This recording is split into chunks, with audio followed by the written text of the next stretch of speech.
What's up? It's Andy Grammer with Jag. Hi, this is Carly Rae Jepsen, and you're listening to Jag. Hey everybody, it's Joe Jonas hanging with Jag.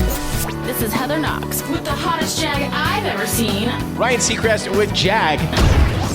It's B.O.B. checking in with my homie Jag. So much swag with my homie Jag. It's the Jag Show podcast. Welcome in, I am John Jag Gay.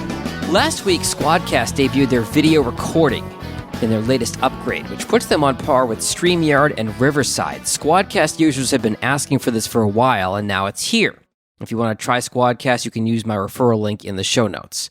Also in the last week, Adam Corolla went on Fox Business with Robert Ellin, the CEO of a company called LiveXLive. They said podcast video will drive the industry's growth over the next 5 to 7 years to somewhere between $5 and $10 billion annually. Look, I get it. Podcasters want to be on video.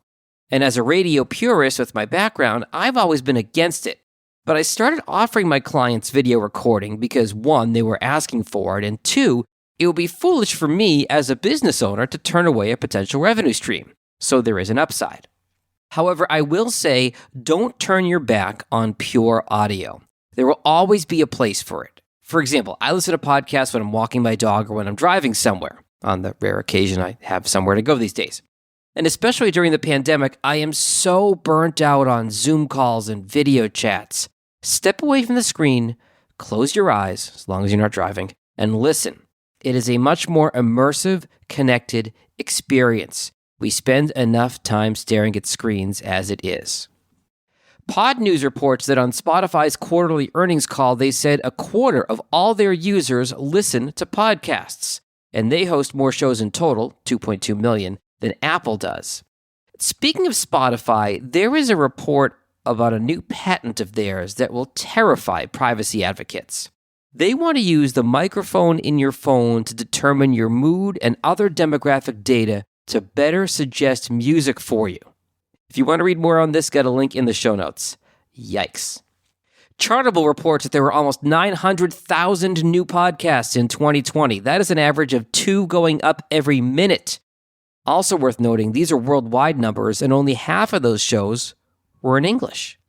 And internationally, Spotify does better than Apple Podcasts, the latter of which is expected to redesign their app once again in iOS 14.5. You can get a link to that Chartable study in today's show notes.